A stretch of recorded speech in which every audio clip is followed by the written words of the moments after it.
En el marco de lo dispuesto por el Gobierno Nacional frente a las circunstancias que plantea el COVID-19, en sus decretos de necesidad y urgencia, los 60/20 subsiguientes, definiendo el aislamiento social preventivo obligatorio, y las acciones promovidas en consecuencia por la Universidad Nacional de La Plata, en su resolución 667/20 y sus ampliatorias, y el marco resolutivo propio de la facultad en su resolución 106 del año 20, considerando además los aspectos definidos en el marco del reglamento de PFC y su anexo de condiciones específicas en cuanto a contenidos y criterios de evaluación para defensas de PFC, se dará inicio al acto de defensa de PFC del estudiante Emiliano Frega, estudiante del taller vertical de arquitectura número 1, que será realizado incluyendo la instancia de evaluación bajo modalidad virtual por videoconferencia, desarrollando el tema Habitar, Baño, Construir la Ciudad. A continuación presentaré a la comisión evaluadora que actuará en esta defensa. Por el taller vertical de arquitectura número 1, profesores arquitecto Horacio Morano y arquitecta Verónica Cueto Rúa. Profesor invitado por el área de arquitectura, el arquitecto Eduardo Gentile. Profesora invitada por el área de historia, arquitecta Teresa Zweifel. Profesor invitado por el área de comunicación, arquitecto Sergio Butarra. Dando fe en mi carácter de funcionario de la identidad de los participantes en este acto, se inicia dicha presentación. Emiliano, podés empezar con la presentación. Muchísimas gracias. Bueno, el trabajo, como dijo Sergio, se titula Habitar, Baño, Construir la Ciudad.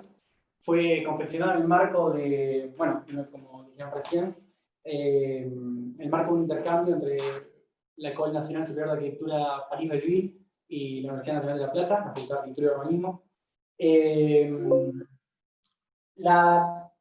Las decisiones y la toma de partido que vamos a ver más adelante no son más que la confluencia, digamos, de 7 años que transité por la FAU y este semestre acá en París-Belleville, y digamos, pienso que la arquitectura no es más que eso, ver los mismos temas de distintos ángulos. Me parece que es una oportunidad. La presentación se va a dividir en orden cronológico. Me parecía importante esto para de alguna manera simular y jugar un poco el proceso que yo mismo he atravesado durante esta experiencia, dividiéndolo en 3 partes. Una primera que contiene un trabajo preliminar intensivo en el ámbito del territorio, y un segundo trabajo de vivienda individual que de alguna manera intenta rescatar los valores inocentes, si se quiere, de la arquitectura, más desde la sensibilidad y desde las intenciones, más desde lo emocional. Ahí en la línea de tiempo se ve una línea roja entre marzo y abril, que bueno, todos tenemos conocimiento de lo que sucedió. Una segunda parte que es el trabajo importante acá, que es el que se desarrolló para el PFC, que es de vivienda colectiva, que se desarrolló entre mitad de marzo y fines de mayo, cuando se tuvo el jury acá en París. Y después una tercera parte que un poco a modo de conclusión, que va a intentar dar una reflexión dar una respuesta, digamos, de alguna manera, de la continuación del proceso de arquitectura, ¿no? Tenemos la primera parte, que son los inicios, cómo transcurre y cómo continúa un proyecto. La primera parte...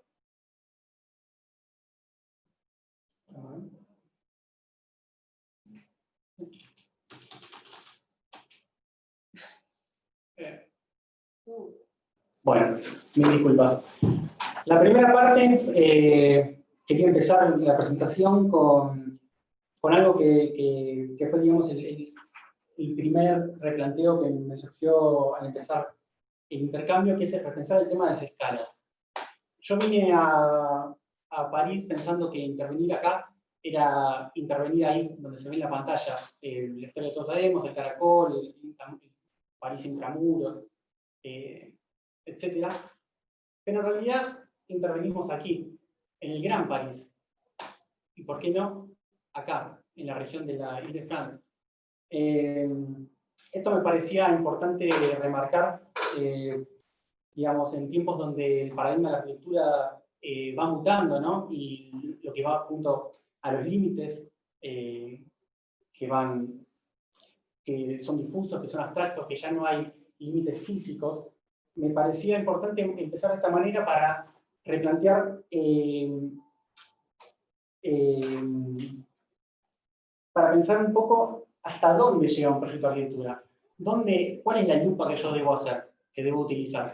En este marco, en esta forma de ver el asunto, se desarrolló el intercambio.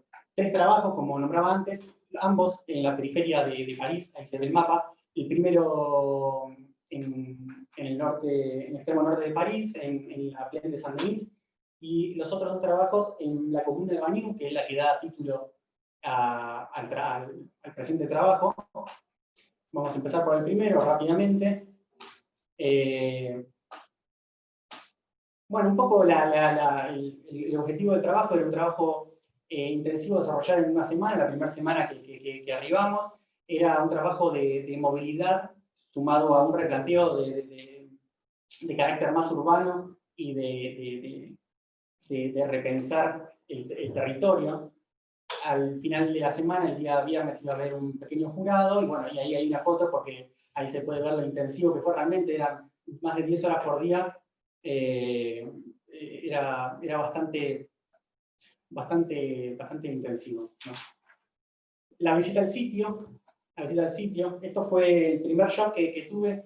Estábamos a 4 paradas de metro del centro de París, y cuando salimos la realidad era otra, por lo menos la realidad que yo conocía de París, ¿no? La vivienda tradicional, experiencias de villas obreras modernas, las viejas infraestructuras, el agua.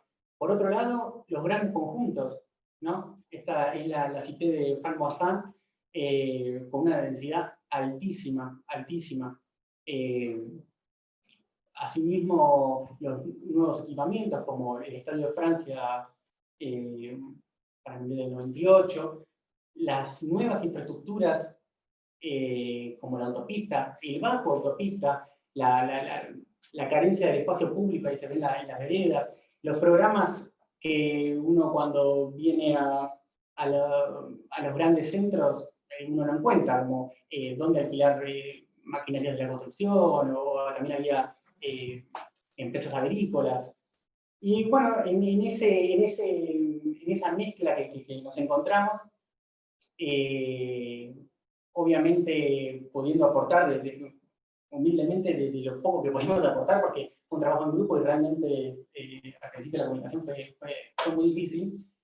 Y lo que se nos ocurrió no era más que eso.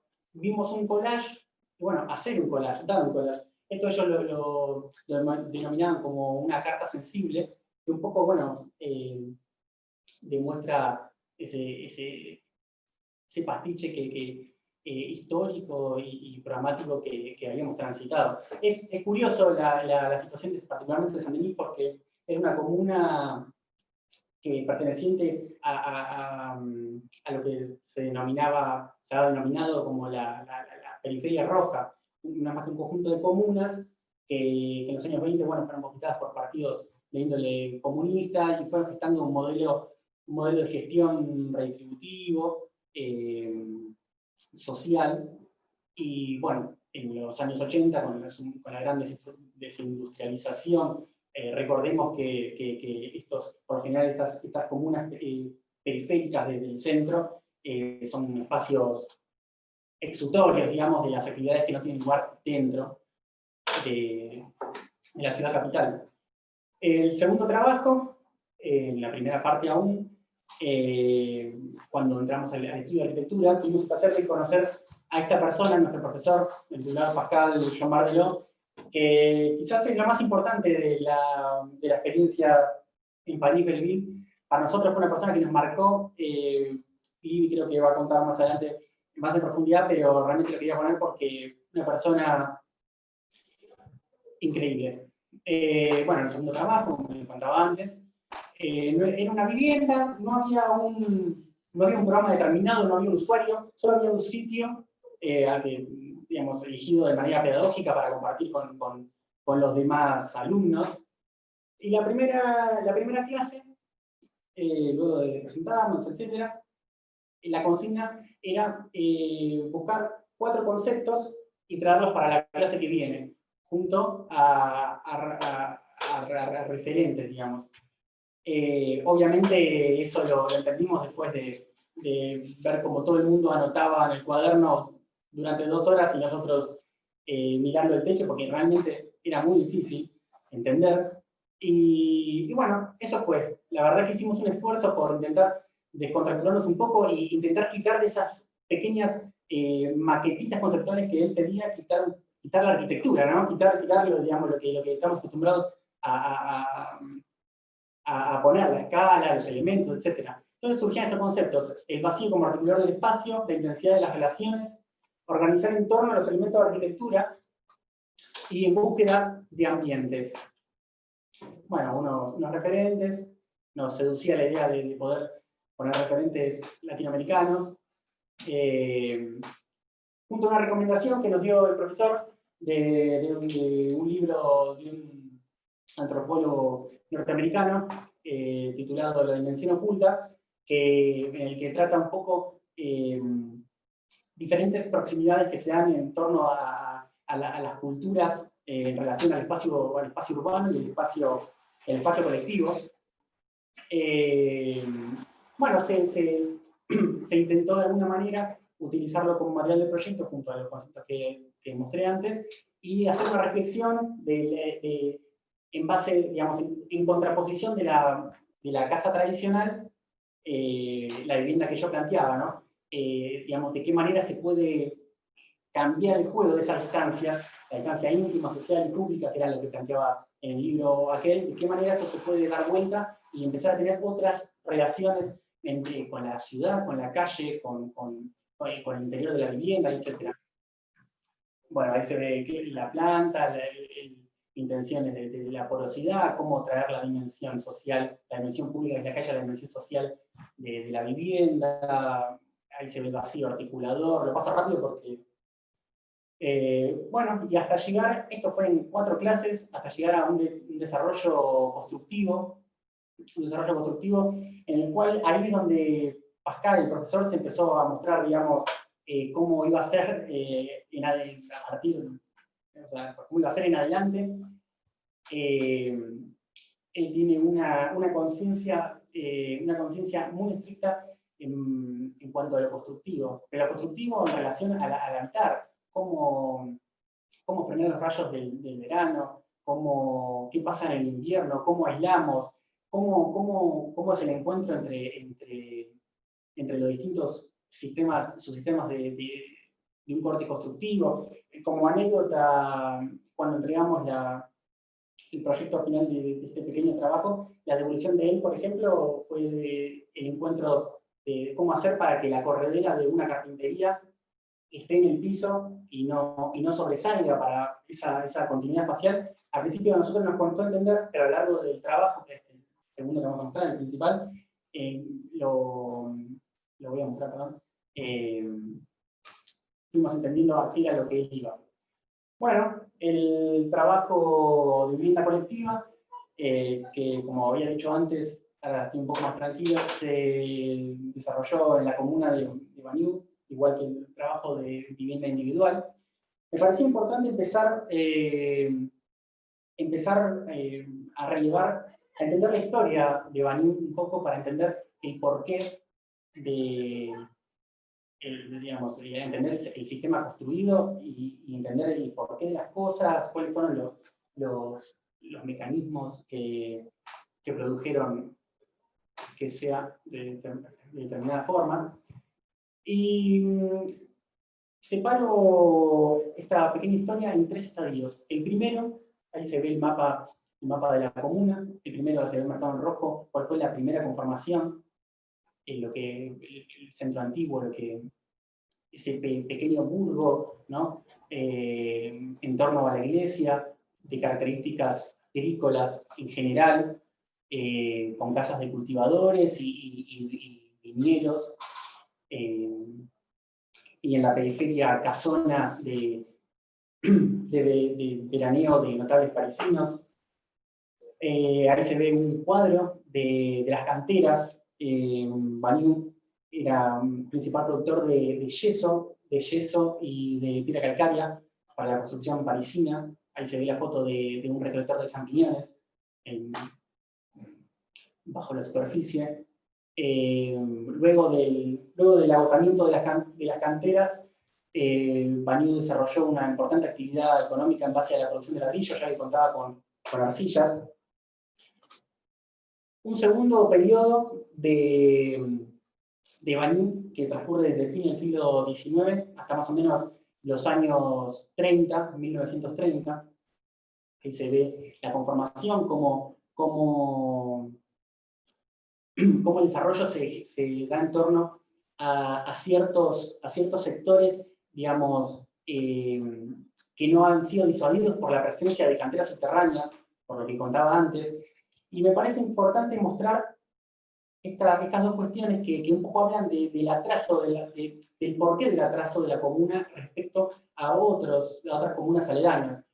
En primer lugar, lo que se ve en la imagen izquierda es el fuerte la distribución de fuertes en la década de 1840 alrededor de París. Uno de ellos, el fuerte de Montrouge, que se ubica en el norte de la comuna, y posteriormente a eso, la creación del cementerio, que está hasta el día de hoy, que se ve ahí en la parte oeste, perdón, y dejando un pequeño acceso digamos, de París hacia Baní, un pequeño acceso entre esos dos grandes digamos, equipamientos, el fuerte y el cementerio, lo cual fue un gran embudo para la expansión de París hacia el sur. Por otra parte, a la derecha se puede ver la antigua línea ferroviaria de París de Sceaux, que no contaba con parada en Baní. Ahí se ve como el trazado esquiva de una manera Baní. Esto por supuestamente dio solamente la topografía, etc. Pero eso explica el porqué del atraso con respecto a otras columnas, comunas, digamos. Esa situación cambia a principios de 1900 con la llegada del tranvía, de la línea de tranvía París-Chanday,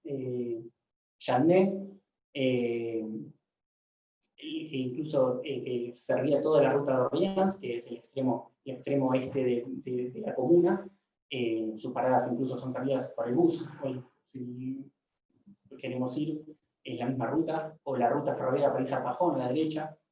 Entonces eso inicia con un periodo que se lo conoce como el periodo de loteo de Baní, en el cual no solo se abren algunas vías internas importantes que promueven el desarrollo, sino que es cuando justamente se da un importante crecimiento de la ocupación. Este periodo se podría extender, digamos, hasta la foto derecha, que es la cité de Jean de Soissons, la cité de Campo de los Pájaros, en los años 30, en las cuales es la antesala para el tercer estadio, que es el que más nos importa acá, que es a partir de los años 50 aproximadamente, que es donde tuvo mayor afluencia el desarrollo, sobre todo en respuesta a la necesidad de vivienda de posguerra. Este tipo de crecimiento en torno a grandes conjuntos, a la gran densidad, el surgimiento de algunos grandes equipamientos relacionados con industrias y empresas. Y el resultado es esto. Yo la titulé como una ciudad de contrastes. No tanto, es interesante esta cuestión porque el problema no son los fragmentos en sí, porque la calidad construida es óptima, es buena, sino el problema está en el encuentro entre los fragmentos. Y ahí se puede ver en el esquema cómo esas disrupciones funcionales y morfológicas de algún modo son materia proyectual para amalgamar y de esa forma potenciar las propuestas. Ahí se pueden ver, bueno, distintas morfologías urbanas que se pueden encontrar. Bueno, para ir ya yendo al proyecto en sí, esta es la implantación actual donde nosotros trabajamos. Lo que se puede ver ahí como ese gran vacío central, bueno, ahí anteriormente había una fábrica, luego tuvo las fuerzas, la Armada, etc. Pasó por bastantes bastantes funciones. Esa zona es objeto de una reestructuración, de un gran proyecto urbano llamado la colina de Matlins. Y bueno, y fue una oportunidad que nos dio el profesor de, bueno, pensar por qué no que nuestra intervención podía estar dentro de ese proyecto y de qué manera dialogar entre lo existente y lo que va a venir. Ahí donde está el cuadrado verde, es donde se va a encontrar un liceo que fue un poco el resultado de la puja por parte de la comuna para poder otorgar la concesión del proyecto. Y donde está la línea punteada que acabo de poner, es donde se desarrolla donde va a estar la nueva intervención. Entre esas dos...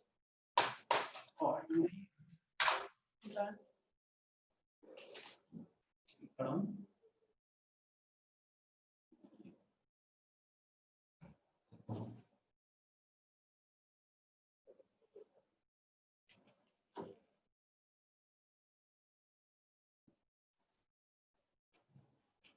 Nosotros vamos a intervenir. Un poco me interesaba la reflexión.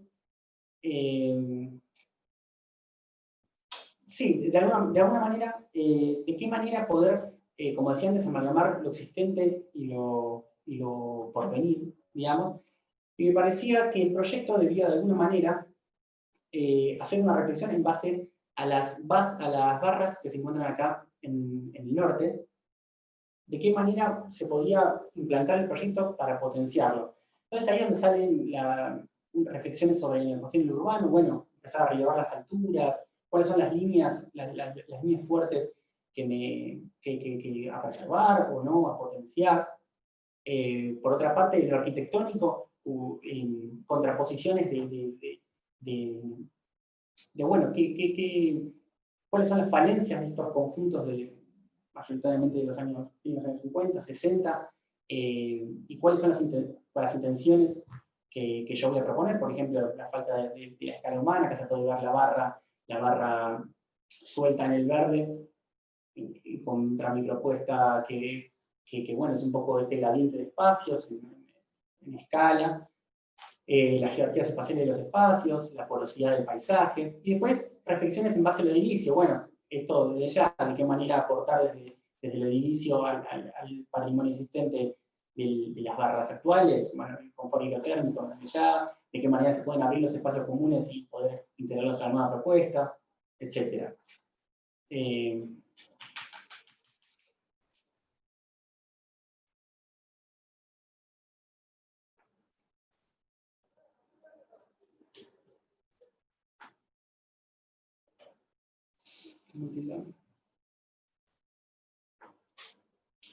Bueno, así que surge la propuesta.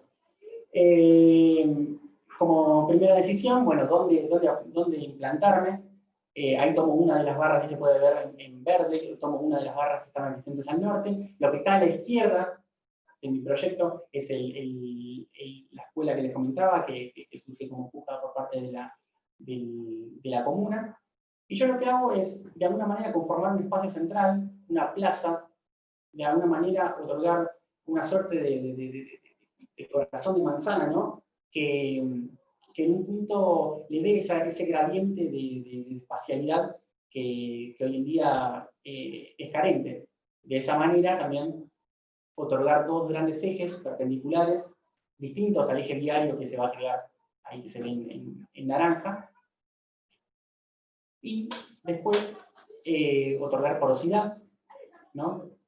Justamente para evitar el problema de los grandes conjuntos, de qué manera yo lo abro y permito no solo el pasaje, sino la apertura paisajística también, de qué manera le doy escala, ¿no? Ahí propongo una suerte de zócalo que un poco otorga escala humana y en el que pueden pasar un montón de cosas. Y esto un poco va, digamos, nunca mejor ocasión relacionada con la pandemia que la gran carencia de la vivienda en cuanto a tener esparcimiento libre, a cielo abierto, digamos. Entonces de ahí viene un poco la propuesta bueno, de qué manera horadar la masa y otorgar a todas las unidades una expansión a cielo abierto. De alguna manera también se puede ver como el escalonado de la punta diario también de alguna manera sirve para amenizar la escala desde la vivienda individual, que sería allá a la izquierda, y de alguna manera también amenizar esa cuestión. Y después, por último, digamos, de un costado más sociológico, de qué manera podemos traer la concepción de la vivienda individual, del tejido de pequeña escala, de qué manera traerlo a la vivienda colectiva, y bueno, jugar un poco con la forma, con la noción del altillo, la huerta entre las unidades finales, y bueno, esto es un poco el proyecto terminado. Se propone también, ahí se ve, integrar algún tipo de equipamiento, yo lo planteo como más adelante como deportivo, de qué manera se puede otorgar uso, ¿no?, al gran programa que tenemos al lado, que es el liceo, la escuela. Entonces queda así la implantación, lo que se ve más en azul, más en celestito es el nuevo proyecto de Maturín, y en verde está la implantación de propuesta, digamos.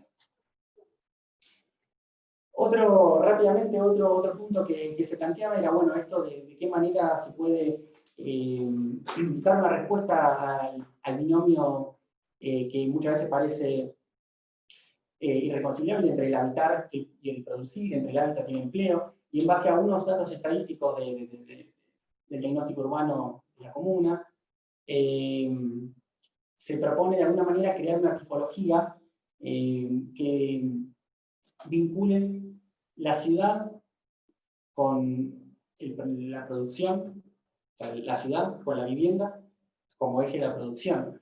Ahí se propone una tipología, digamos, de qué manera puedo tener la vivienda en el cero, un elemento que el profesor nos recomendó, de incorporar la vivienda en el cero, lo lleva como covisibilidad y vernos entre todos. ¿De qué manera? Bueno, eso. Ahí pongo un ejemplo casi lúdico, como el ejemplo de Paula, con el ficticio obvio, que una persona que tiene 30 años, tiene una hijita y le gusta, tiene pasión por hacer croissant, bueno, entonces que tiene problemática porque pierde 2 horas y media de su vida todos los días para ir a París, volver. Entonces, ¿de qué manera ella puede poner su panadería, su boulangerie en esta tipología? Y después también el ejemplo de Marta y Gabriela, pero bueno, eso.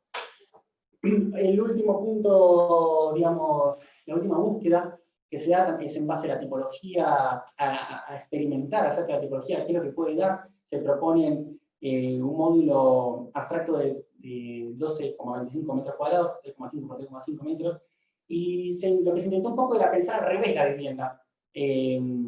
Primero pensar el módulo, primero pensar el módulo, y con esos módulos pensados, bueno, a ver qué puede dar y qué va gestando. Hay un poco de ensayos, bueno, al mezclar qué es lo que va dando, los espacios servidos, los servicios, las expansiones.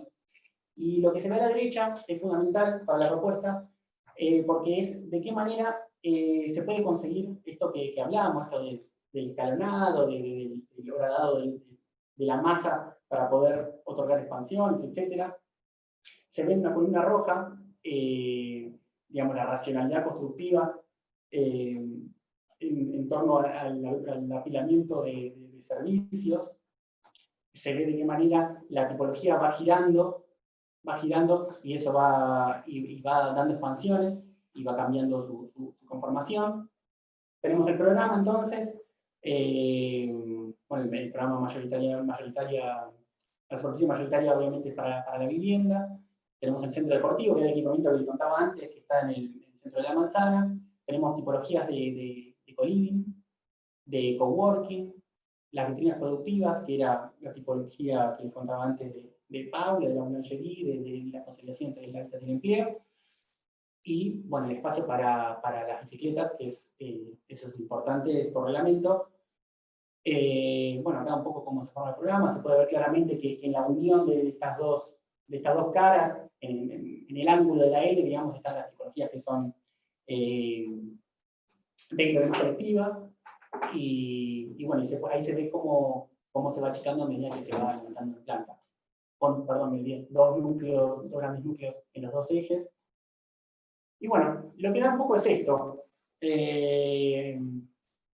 Ahí se puede ver ese zócalo, donde se encuentran las líneas productivas. Ahí de frente, derechito, se puede ver la planchería de Paula. Ahí un poco más a la derecha se ve el núcleo abierto, poroso, en el que tiene una gran permeabilidad plastística, digamos. Arriba, en la parte superior, se pueden ver esta tipología que la llamo la casa en el techo, ¿no? Esto de llevar la vivienda individual a la vivienda colectiva. Y bueno, y ahí se ve el resultado del escalonado y de esa rotación de la conformación de las tipologías. Bueno, en la planta 0 tenemos, ahí se puede ver, en torno a los dos ejes que se conforman, lo que se ve en gris arriba es la barra existente, existente el día de hoy. El equipamiento deportivo,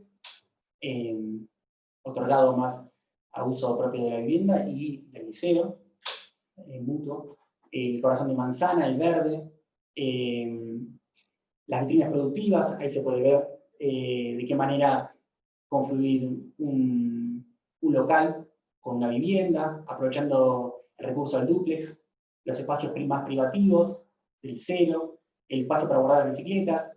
Por reglamento, cada unidad habitacional tiene que tener 2 metros cuadrados destinados a vivienda, el hall de acceso, pequeñas cosas que el profesor nos corregía constantemente, dónde se guarda la basura, dónde está la persona de seguridad de la noche, por dónde pasan las rejas, cómo se cierra. Era algo que él decía eso y decíamos, ¿qué importa? Y bueno, y sí, importa.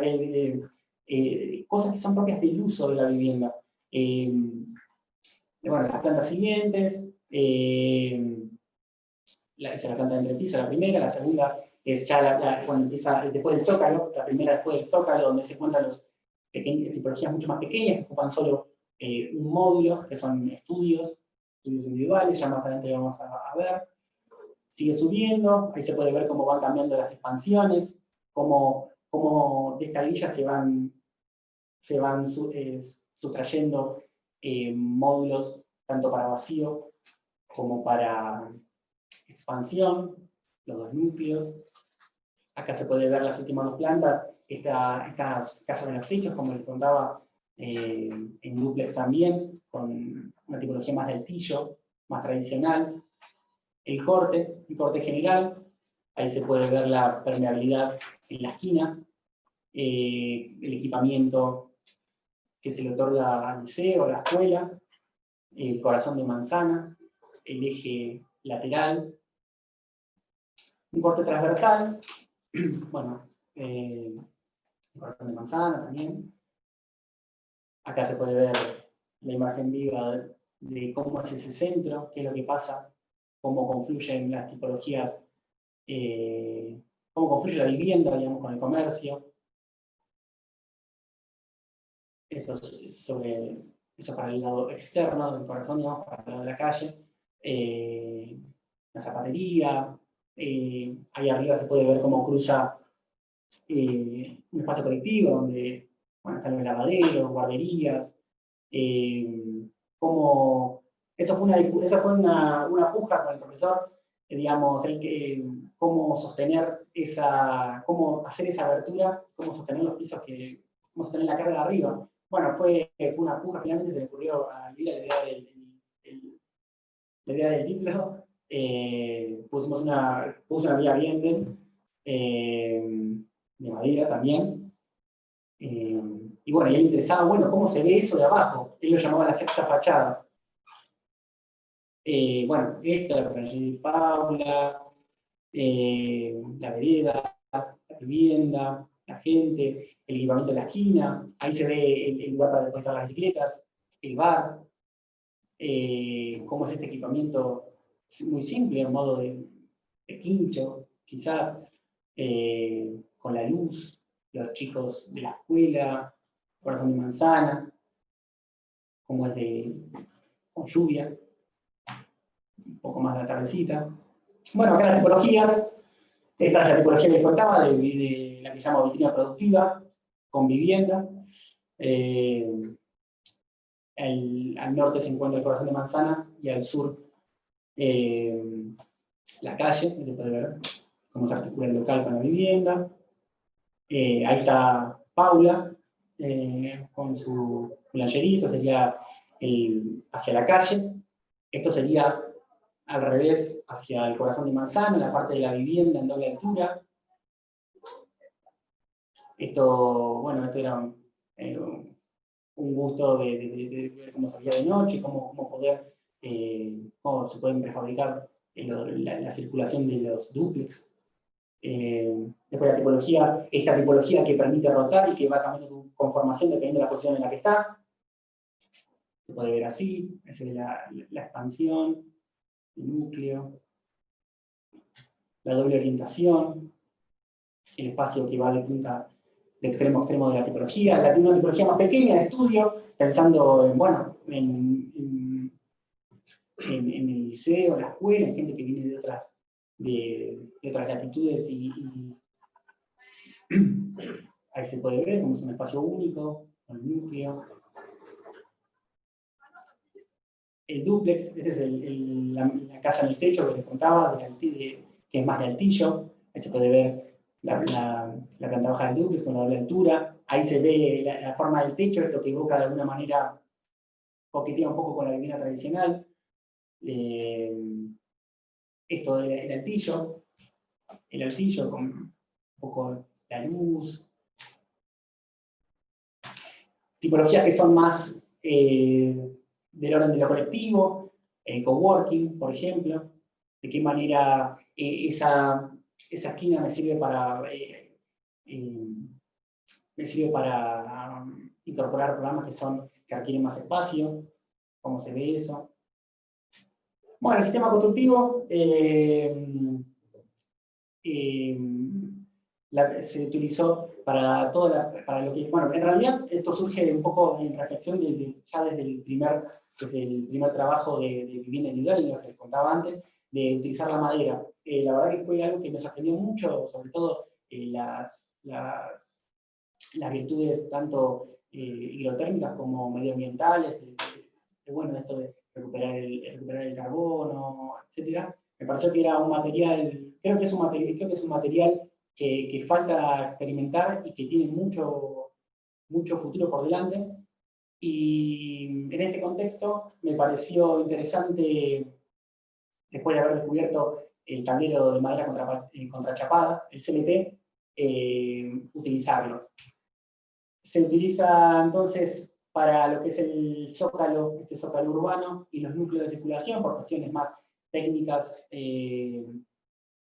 hormigón armado, y por encima se coloca todo el desarrollo de las viviendas en esta tecnología de CLT, que ya voy a mostrar, en la intersección de la esquina, la viga tipo Birenden de madera, que era la que les contaba antes, y como punto a destacar, la calle aérea independiente, en madera maciza también. Esto fue, la verdad, que tema, digamos, recurrente en el taller, esto de que no puede haber puentes térmicos, no deben haber puentes térmicos, entonces la calle aérea, cualquier elemento que se le adosa al edificio tiene que ser independiente. Bueno, esto, astucias digamos, cómo esto un poco lo ponía también la relación entre el construir y el diseño que uno quiere conseguir. De qué manera poner los tableros para que uno tenga necesidad de taparlo, de mostrarlo, de dejarlo visible. Dónde pongo la aislación, cómo igualo el nivel, cómo igualo la altitud para no tener un escalón entre el adentro y el afuera, cómo cumplo con los requerimientos acústicos. Después de la instalación cloacal, más recuperación de aguas grises, se desarrolló la instalación, gracias gracias a la racionalidad constructiva y de diseño que nos fue aportando el profesor durante todo el trabajo, de insistir con agrupar los plenos, agrupar los servicios, de qué manera poner las cosas, hizo que el diseño de las instalaciones sea bastante simple, gracias a Dios.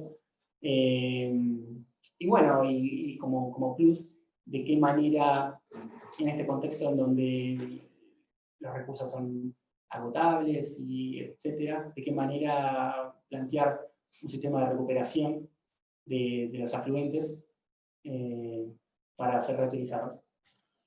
Un poco en relación al fuego, me parece interesante ya el hecho de que estoy usando madera, de qué manera la madera resiste al fuego, que es algo que cuando apenas conocí el tema me decían, bueno, la madera del fuego, bueno, y la verdad que fue una gran sorpresa por la gran resistencia al fuego que tiene la madera, por supuesto con sus condicionantes, tanto de diseño como de material mismo, ahí de, bueno, qué pasa con las caras que dan en la fachada, qué pasa con las caras que son internas, qué pasa con las que son susceptibles a sufrir el fuego de una cara o de dos caras, qué pasa con los forjados, las vías de evacuación, los límites establecidos según el reglamento de cuál es el límite para evacuar desde la última unidad. Después, bueno, astucia bueno, qué pasa con esa calle aérea, cómo hago para sellar de alguna manera e impedir el paso tanto de humos como de calor hacia arriba, porque las fachadas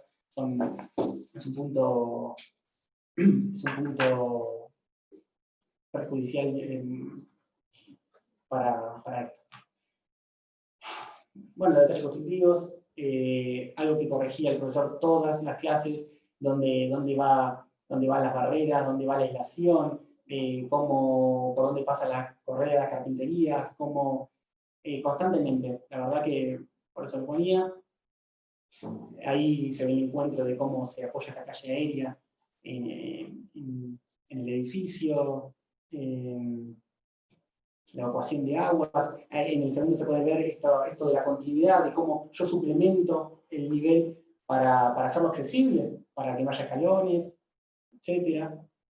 Bueno, y un poco esto lo que contaba al principio, de qué manera, qué es un hall de acceso, ¿no? ¿Dónde se dejan las cartas? ¿Dónde están los ascensores? ¿Dónde están las escaleras? La seguridad, la luz, y estos núcleos de circulación que son permeables, donde la gente se encuentra, en definitiva, es lo que hace a la vivienda colectiva, las personas viendo, no sé, la factura de la luz que les llegó, la cartelería de evacuación, cómo poner el equipamiento que está en la punta, cómo se desarrolla. Un bar puede servir para el liceo, para la gente de la vivienda. Y bueno, acá me gustaba un poco digamos, por la cantidad de historias que se dan uno muchas veces lo ve en planos y en dibujos, y en realidad cada una de esas ventanitas es una historia. Puede ser, ¿no? Bueno, para cerrar, para concluir, tuvimos la suerte en el marco de la Jornada Europea de Patrimonio, ser invitados a un evento desarrollado por la comuna de Bañum, en homenaje a la iniciación de la segunda fase de la construcción de la escuela, del liceo, que les estoy contando, que está al costado de nuestro proyecto hipotético. Fuimos invitados por parte del profesor, la escuela, nosotros 2 y 3 alumnos más, para mostrar un poco cómo influye la universidad en los proyectos urbanos. Bueno, ahí había presente gente, representante de la comuna, de la SNCF, la compañía de trenes, muchísimos actores sociales discutiendo sobre temas de urbanismo. Se veía la esperanza, la verdad que fue una experiencia muy agradable. Ahí se ve Pascal, nuestro profesor, hablando. Ahí se ve, bueno, en la parte de presentación de nuestros trabajos. También trabajos de pintor que retrataba un poco imágenes de Banyú. Ahí se puede ver un evento posterior en esa misma jornada, en la cual tuvimos la suerte de poder ir al terreno, que hoy en día, por supuesto, es un obrador, está cerrado y pudimos entrar finalmente. Deberíamos haber podido entrar al principio, pero bueno, por suerte pudimos entrar después. Y en el camino había muestras artísticas, de circo, de toda una movida realmente increíble. Este es el terreno donde hicimos el proyecto. Y lo interesante es que llegaron a los futuros alumnos de la escuela, del liceo que van a construir. Ellos lo titulan el liceo antes del liceo. Y no, la verdad que lo ponía un poco por todas las cuestiones que pensamos en la universidad, que muchas veces parece que terminan en papel y que no, que se puede. Para concluir y para finalizar, ya que esto cierra una etapa, mi etapa universitaria, me parecía interesante poder mirar un poco hacia atrás y ver por qué. Si hay algo que nos sorprendió durante todo el intercambio era la formación crítica que nos dio la facultad, la formación crítica y reflexiva del entorno y de la sociedad.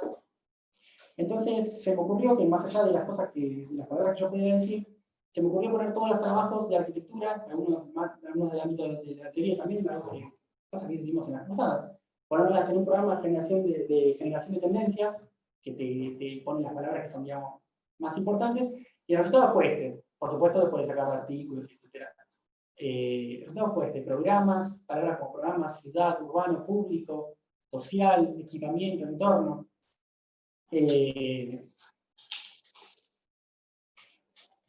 La verdad es que bueno, yo entré a la universidad el 6 de febrero del 2013, recuerdo, sin imaginar que la universidad me iba a dar esto, me iba a dar experiencias tan diversas e increíbles como, ahí pongo algunas. Después del workshop en el 2018 en París, todo la ayudantía tanto en historia de arquitectura como en el curso de ingreso en 2019, que fue una experiencia hermosa también. El taller de construcción de Arquisur, la pasantía laboral, la beca de investigación, de estímulo. Realmente quería cerrar de esta manera porque me parece que esto no es más que el producto de una oferta formativa de calidad, con una gran insistencia en adoptar conciencia crítica y sobre todo prospectiva y reflexiva de la sociedad. Creo fervientemente en la educación pública y en su capacidad para formar ciudadanos conscientes.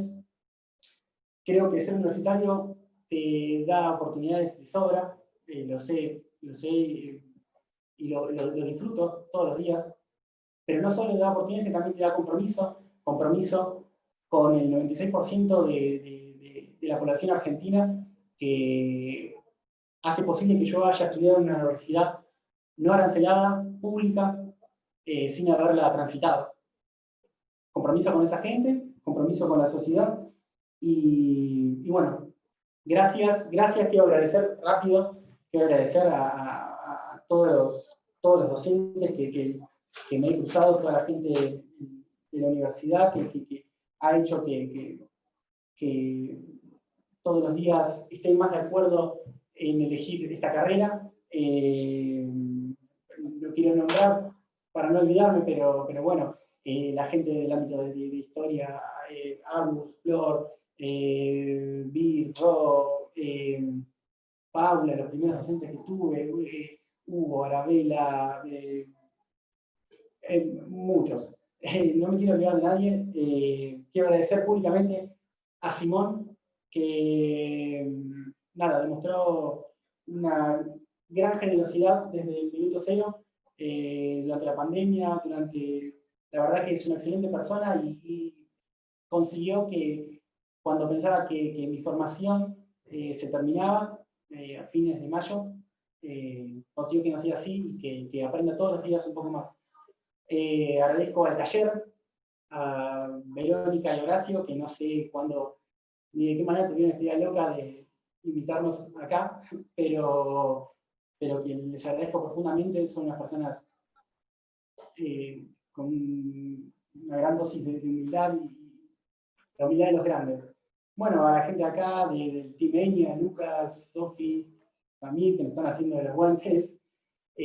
Gracias a la gente que está conectada, mi familia que son de otro planeta, a mi mamá, a mi papá, a mi hermana, quiero agradecer a Juli también, que seguramente lo está viendo, es muy importante para este periodo, a mis amigos que están ahí del otro lado, y que esa persona que me lo regaló la facultad también, y creo que es lo más bonito que me regaló la facultad. Bueno, no quiero seguir. Muchas gracias a todos, realmente. Muchísimas gracias.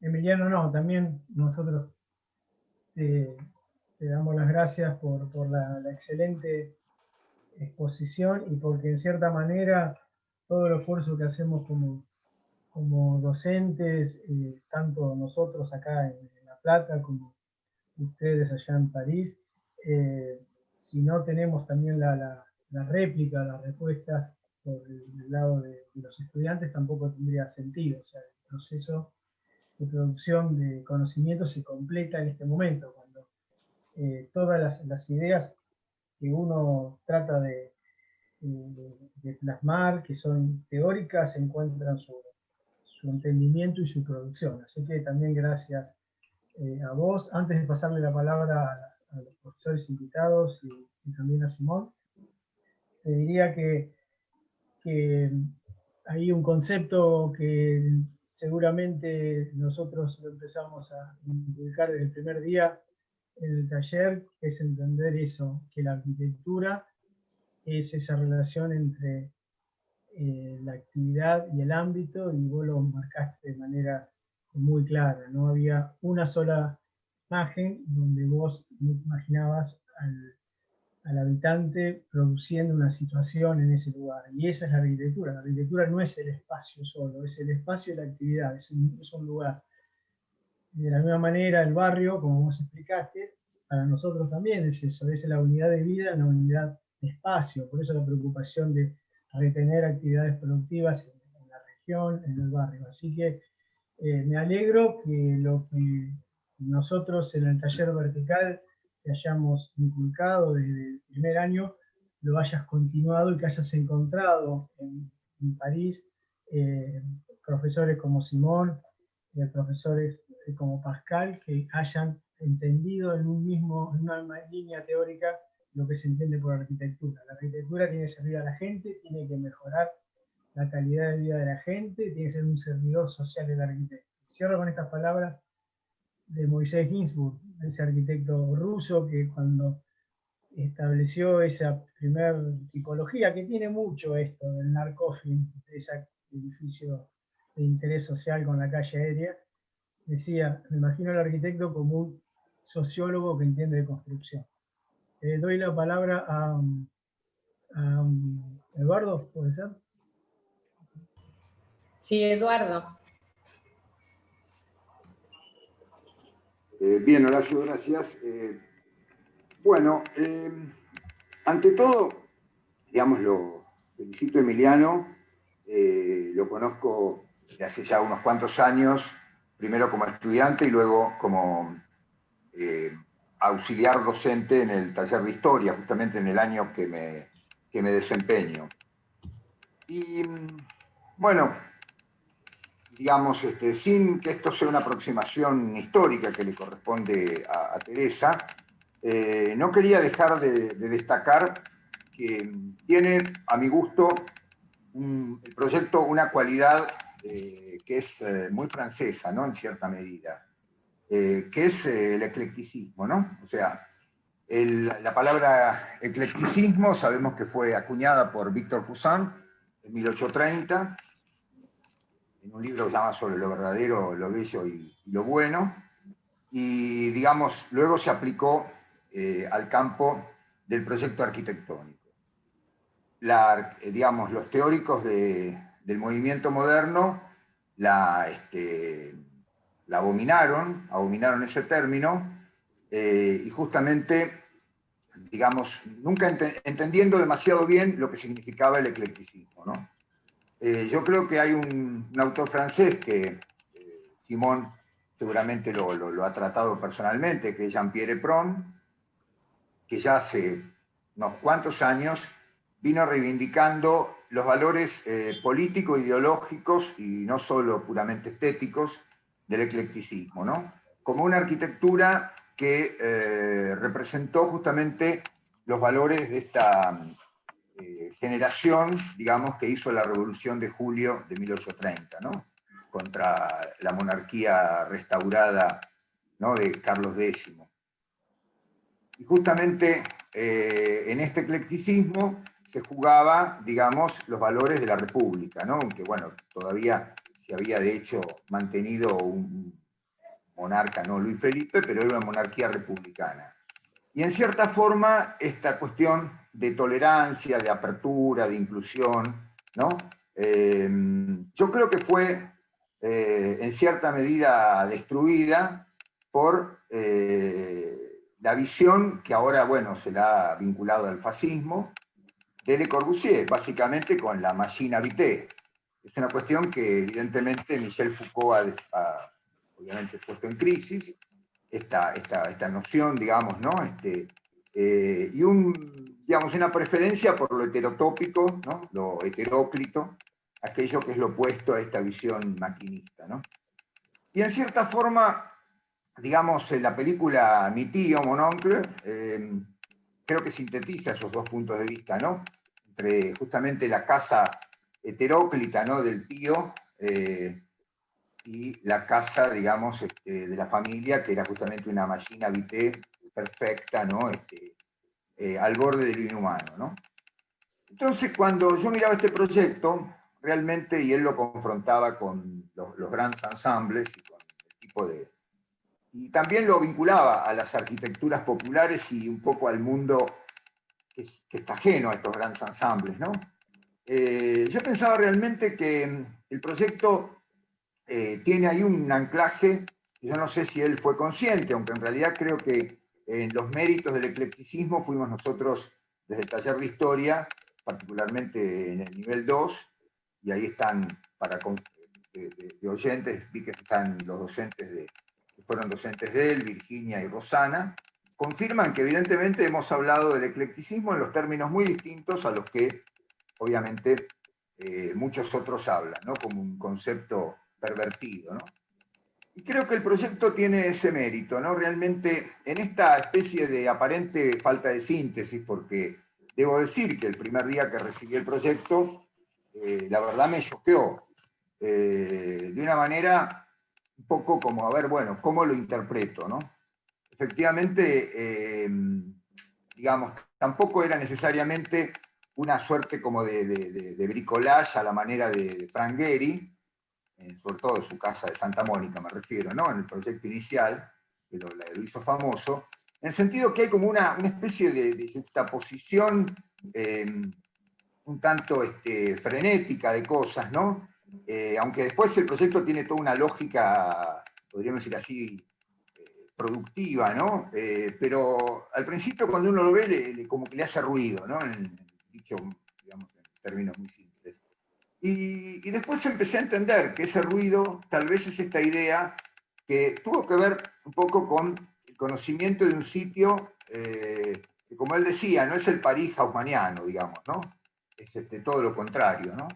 Y bueno, yo creo que en ese anclaje encuentro los méritos, más allá que obviamente el proyecto tiene todo un decurso, que después van a hablar mis colegas, sobre todo la parte histórica, muy fina, muy trabajada, y bueno, y obviamente un desarrollo muy minucioso, muy pormenorizado de, digamos, o sea, hasta llegar a los problemas de definición más, más finos, ¿no? Más a la pequeña escala. Bueno, esto solo. Gracias. Bien, bueno, yo también conozco, gracias, Vero. Yo también conozco a Emiliano, digo, estuvo en GAC también conmigo y también fue parte de la electiva de América Latina en su momento también, así que en todo caso, justamente me parece que reforzando un poco esto que dice Eduardo, ha sido un alumno de alguna forma destacado, ¿no? en incorporar justamente, ¿no? Variables que tienen que ver con la historia de la arquitectura. Repensar las escalas, cuando él plantea repensar las escalas, está mirando el territorio, está mirando cartografías, está mirando fotografías, está mirando documentos que en todo caso lo ayudan a pensar este eclecticismo que planteaba Eduardo. Y yo pensaba en todo caso en cuestiones que están planteadas también con una lógica muy francesa, que claramente él ha absorbido en esta experiencia fantástica, y que en todo caso le permiten, me parece, un acercamiento muy fino a cuestiones tecnológicas. O sea, yo creo que si hay un valor que tiene este trabajo, también tiene que ver con la filosofía, en todo caso, que ha atravesado la historia de la arquitectura en relación a la tecnología, ¿no? O sea, me parece que hay ahí una apuesta de mano de los profesores en Francia muy fuerte, ¿no? Respecto de la importancia que tiene la tecnología, y traía en ese sentido a Jean-Louis Cohen, que me parece que es de alguna manera un autor que desarma esta idea de justamente, ¿no? la importancia que tiene en todo caso esta mirada respecto de los fracasos de la modernidad, ¿no? O sea, cómo en todo caso Francia ha elaborado esto que en todo caso en la exposición de Venecia, Jean-Louis Cohen ha jurado bajo la idea de absorber la modernidad. ¿Cómo Francia ha absorbido esa modernidad y con qué dificultades? Y a mí me parece que este trabajo lo que justamente demuestra es la evolución de este concepto y esta idea de pensar en todo caso cómo la cuestión de lo contemporáneo ha reforzado mucho la idea de reformular en todo caso, ¿no? estos bloques que aparecen en la Bourdieu francesa, tratando justamente de pensar la importancia que tiene, como decía Emiliano, esta idea de pensar el tema de la porosidad del espacio, ¿no? O sea, si hay algo que en todo caso la modernidad ha, digamos, ha permitido en todo caso reflexionar, es justamente sobre la porosidad.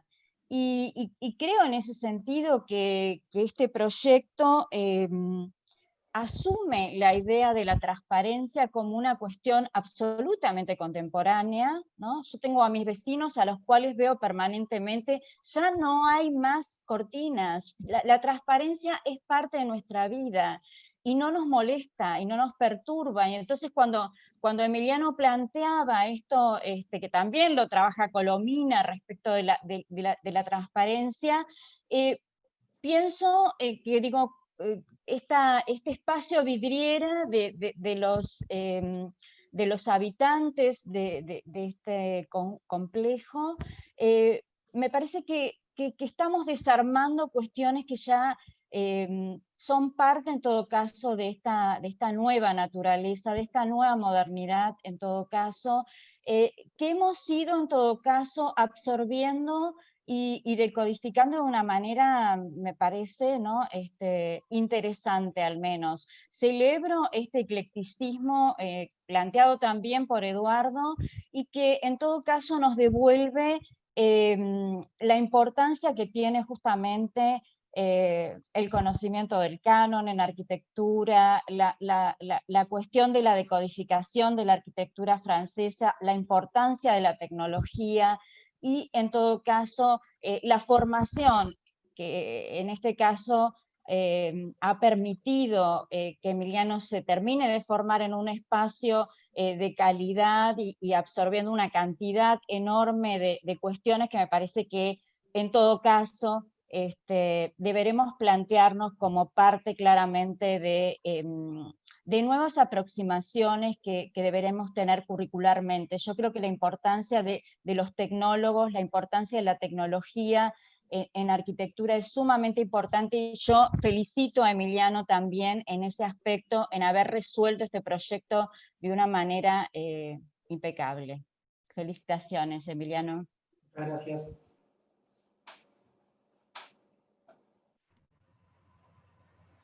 Sergio.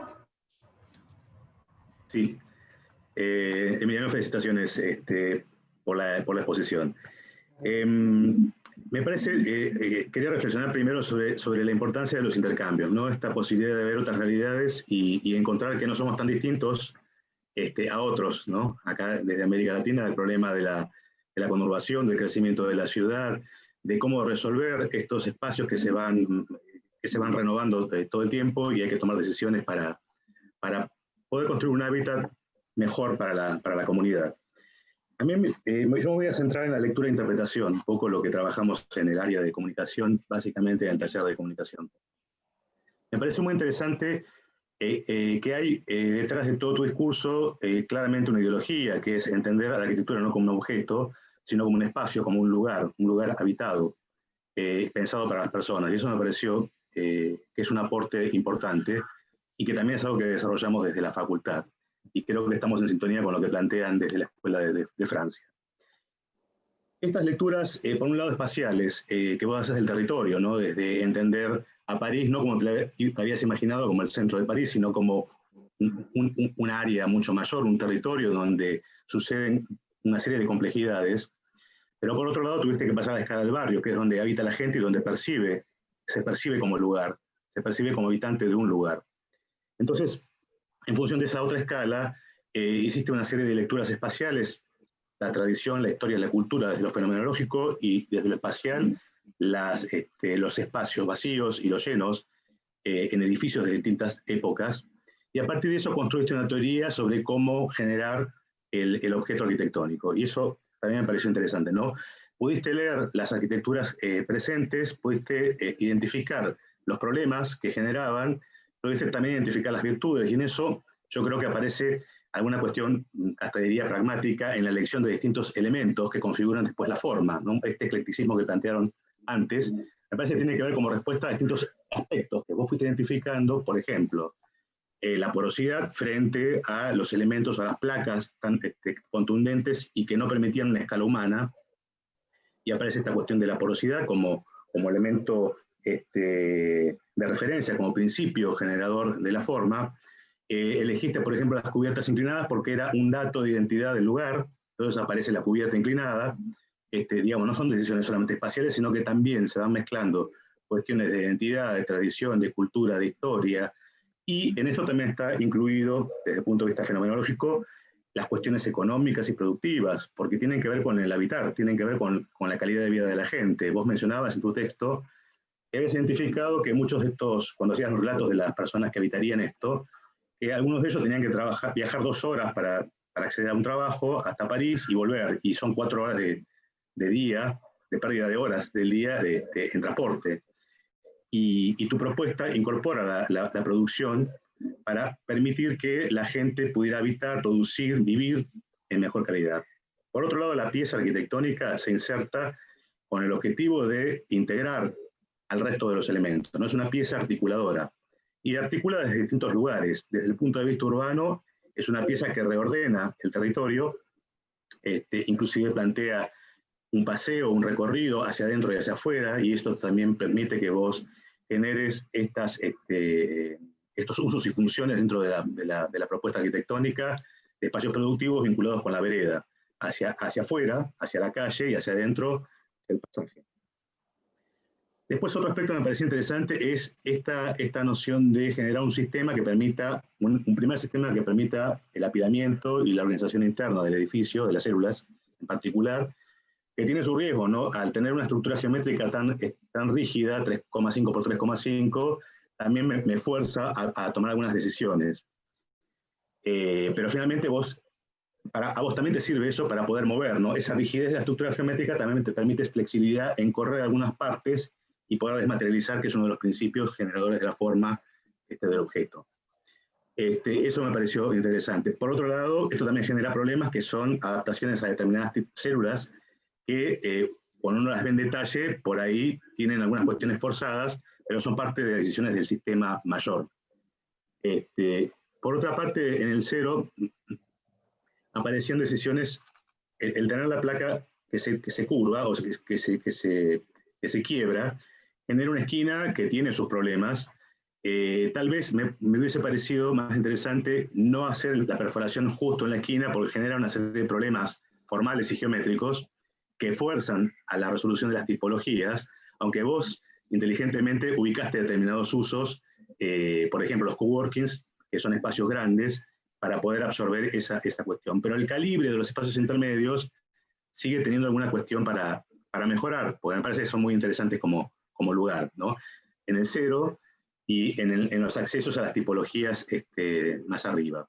Pero en términos generales me parece una propuesta muy interesante, muy compleja, porque aborda muchísimas complejidades. Lo tecnológico me parece que también es un acierto en el sentido de proponer nuevas tecnologías, enfrentarte a nuevos problemas y resolver desde la cuestión de identidad, tal vez incorporar al barrio una nueva identidad a partir de su materialidad y de su propuesta espacial, para generar un nuevo centro, un nuevo nodo que reordene, reestructure un poco con los objetivos que te habías planteado. Así que, finalmente, felicitarte y dejar paso a Verónica, creo, o a Horacio, para que continúen. Gracias.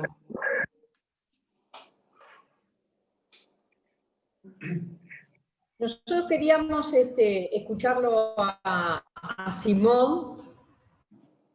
Sí. Bueno, yo quería felicitar. A ver si podía. ¿Me escuchan? Palabras. Sí, te escuchamos perfecto, sí. Bueno, muchas gracias. Bueno, quería felicitarle a Emiliano. Sí.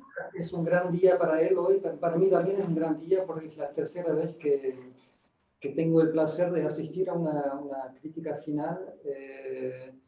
Bueno, estoy muy contento porque ese humilde workshop que iniciamos hace un par de años, un workshop de 5 días, desembocó finalmente en algo mucho más amplio, y lo que me da mucho placer.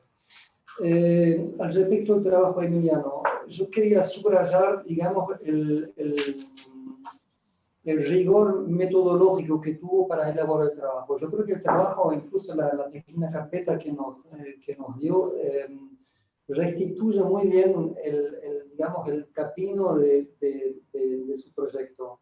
Quiero decir que, en primer lugar, las intenciones proyectuales, según yo, están muy bien jerarquizadas. Hay digamos, una coherencia entre el proceso y el resultado final que me parece muy interesante. Y además, Emiliano, lo que muestra esa carpeta, fue capaz de restituir el proceso. Así que me da la impresión que digamos que el ojo, la cabeza y la mano que ejecuta están en el mismo eje, lo que es una gran calidad para un joven profesional. Después, bueno, yo creo que es un proyecto complejo porque, esto ya se ha dicho, ¿no? Es un proyecto localizado entre 3 tejidos muy distintos. Está, digamos, el legado de la última modernidad, está estos grandes conjuntos, está la ciudad secular con las viviendas individuales y colectivas, y un barrio por ahora no existe, según lo que entiendo, que está en devenir, que visiblemente lo que deja entender el plano va a ser una ciudad de manzanas abiertas. Y yo creo que la figura arquitectónica y urbana que Emiliano propone articula muy bien estos tres tejidos. Con las viviendas individuales y colectivas, yo creo que la morfología general, Emiliano lo ha muy bien explicado, se inserta en ese contexto, y yo por esa escuadra que propone, de un lado que se abre hacia los grandes conjuntos, el otro lado hasta el nuevo barrio, va afirmando una futura calle, así que está en un urbanismo de calle. Me parece una propuesta muy justa. Así que Emiliano, según lo que veo, se preocupó del edificio, pero también del vacío que genera el edificio, lo que me parece muy bien. Así que tengo en realidad al respecto del proyecto pocos comentarios. Tal vez, bueno, las viviendas en planta cero, bueno, parece un tema un poco difícil, bueno, podríamos discutir de eso. Otra cosa por ahí hay, bueno, es lo que Emiliano dijo, él se preocupó por digamos, todas las escalas del proyecto, desde lo urbano hasta la vivienda.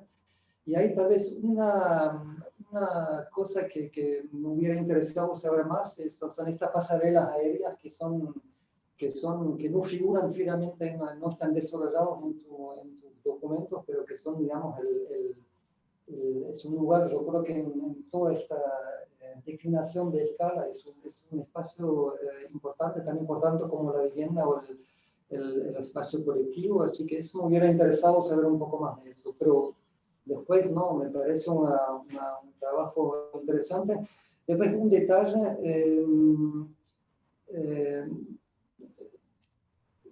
sí, yo estoy muy contento porque porque ando todo el tiempo en bici, así que no hayas pensado en los autos en tu proyecto es algo que no me preocupa demasiado, pero lo que tienes que saber es que, por ejemplo, las tramas que en tu proyecto tienen un valor muy abstracto, ¿no? Una trama de 350 por 350, tenéis que saber que en la mayoría de las viviendas en Francia, la trama de una vivienda colectiva es la trama del estacionamiento. Así que hay una articulación que está ausente en tu proyecto.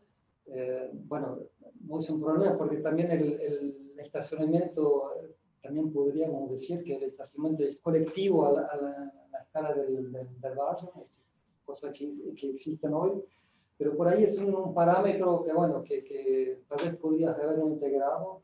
En ese sentido, la trama digamos,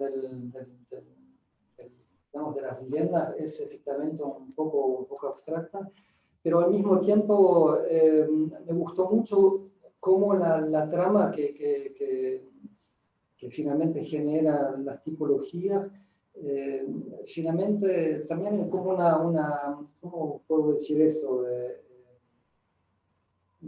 Es interesante porque la presentación que ha hecho hoy lo hiciste al revés,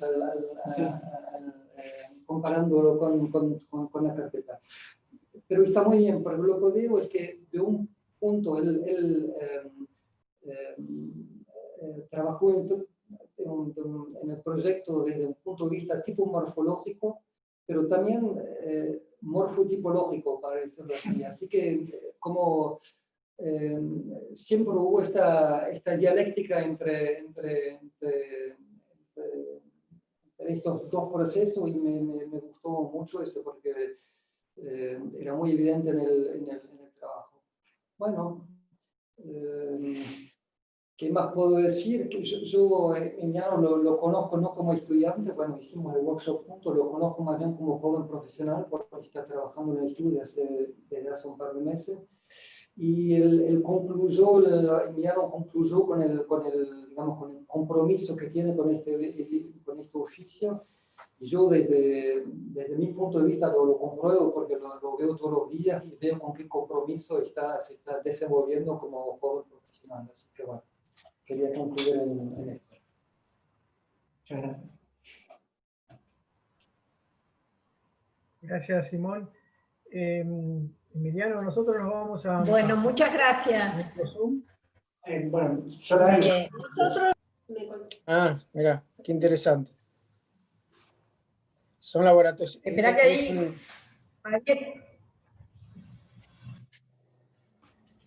Sí, Simón me pregunta, pero tiene que entrar a la original. Tiene que volver a la original, Simón.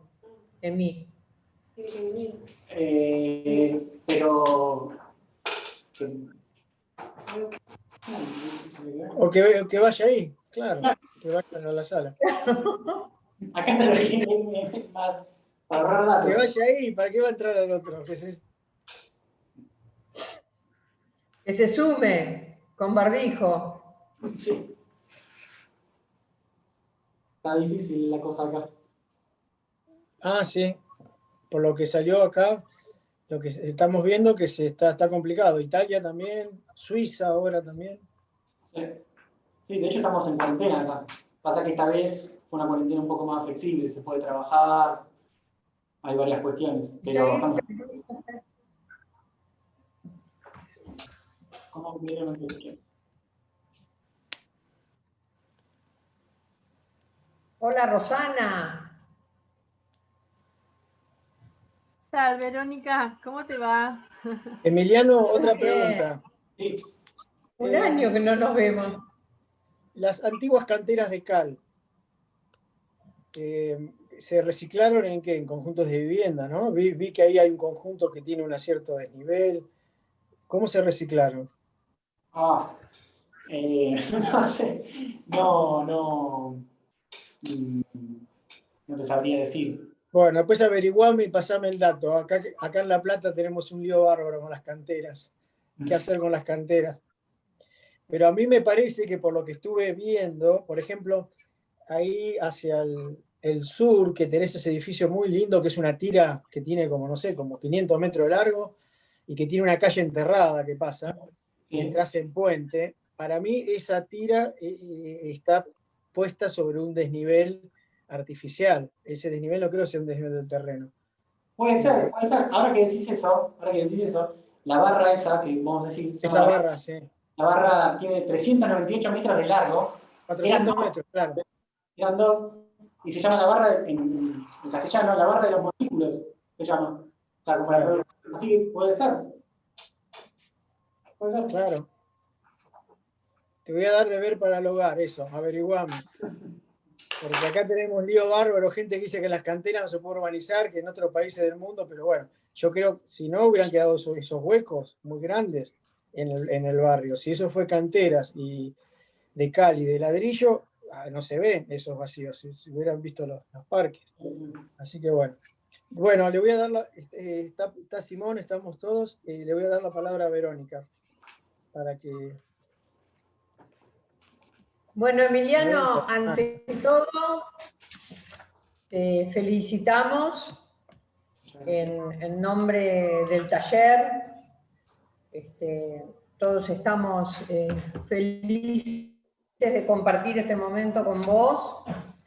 El trabajo, tal como lo han dicho, y no en vano lo has citado prácticamente a Marcos Vinograd en tu escrito, es un trabajo que es un trabajo profundo, ¿no? Es un trabajo que el proyecto no es la acumulación de material más o menos abundante, sino que con todas las informaciones que juntó este proyecto, encuentra ahí mismo los instrumentos para corregir y para perfeccionar una idea determinada que vos tenés de ciudad, una idea determinada que has profundizado respecto del territorio y respecto del tema vivienda, ¿no?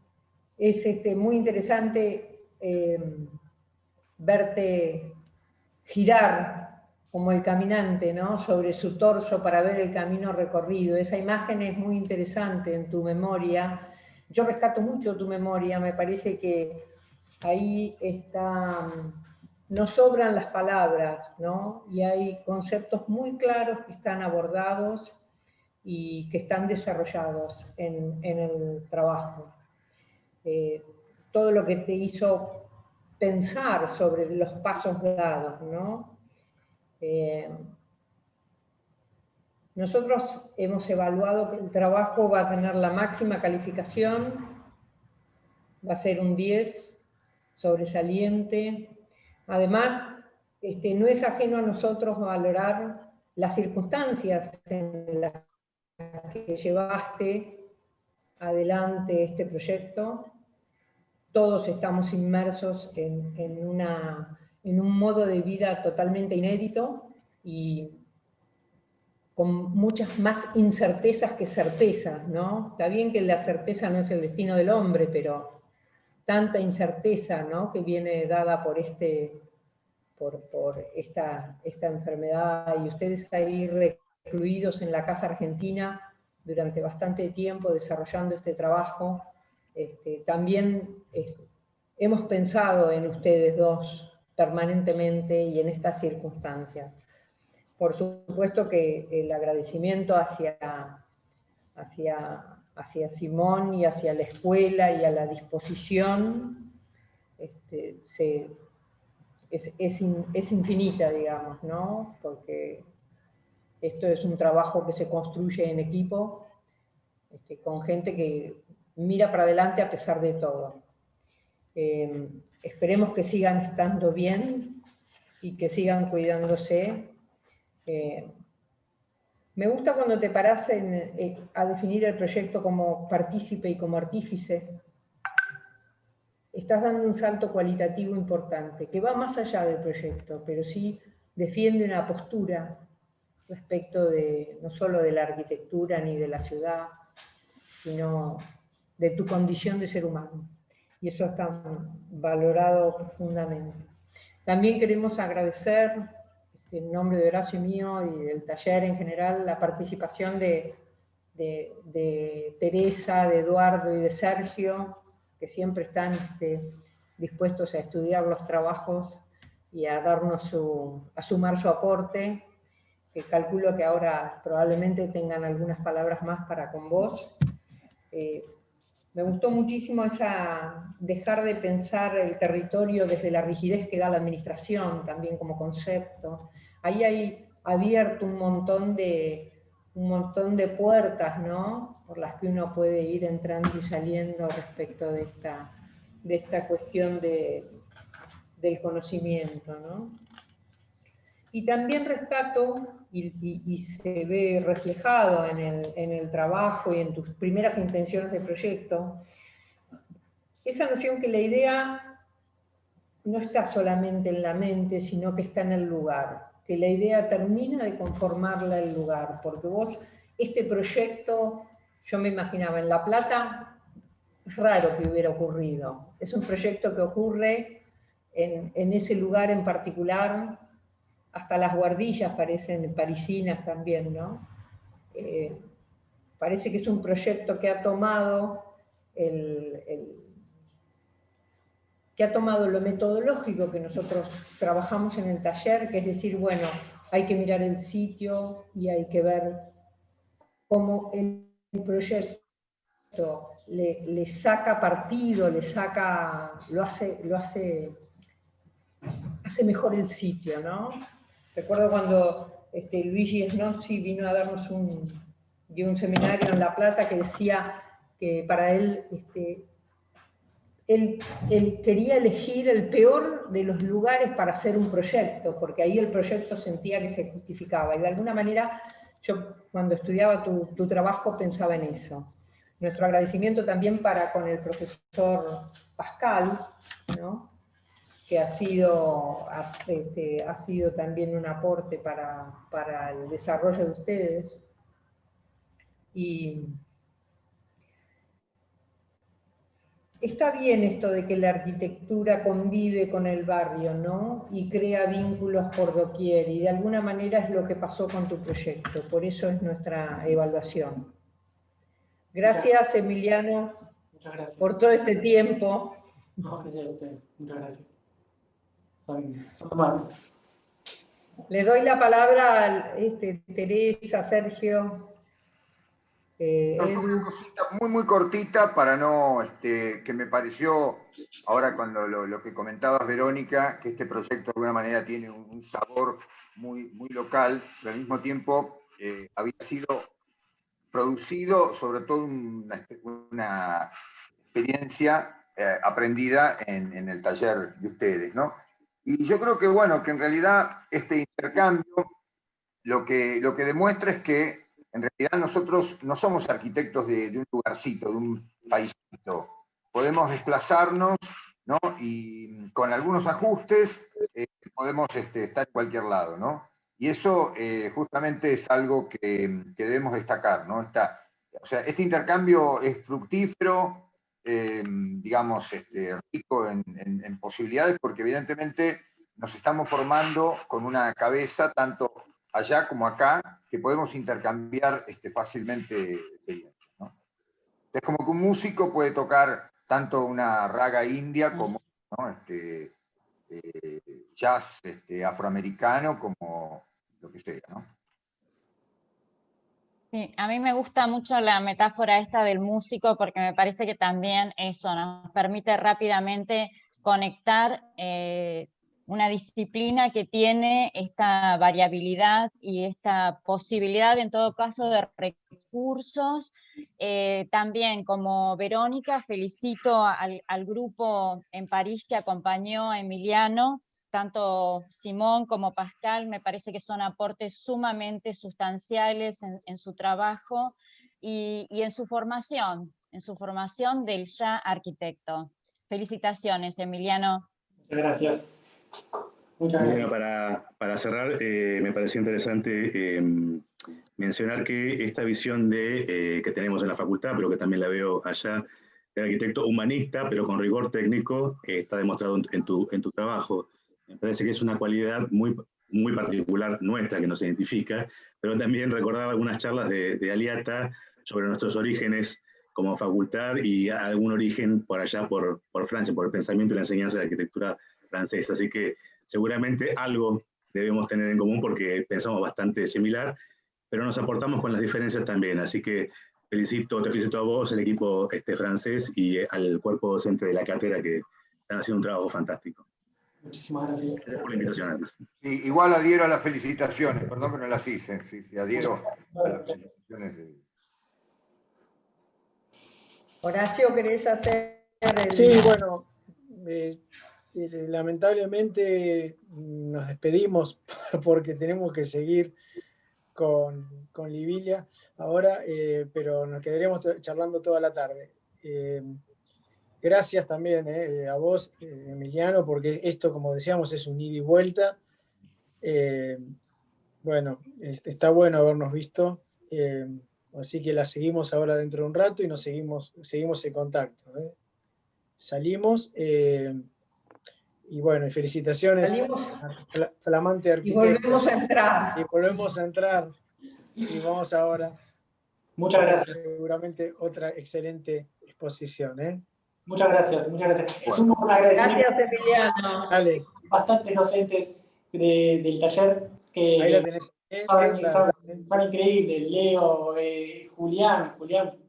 La verdad que tuve una experiencia en el sector. Julián, está Leo, claro. Y ahora se van cambiando. Gracias. Si me olvido de alguien. Masa. Gracias. Felicitaciones, Emi. Gracias, Leo, gracias. Hola, Simón. Hola, ¿cómo estás, Leandro? ¿Todo bien? Muy bien. Felicitaciones, Emi. Un abrazo. Gracias, Julián, gracias. Yo también te felicito. Gracias, Simón. Saludos, Emi. Un beso.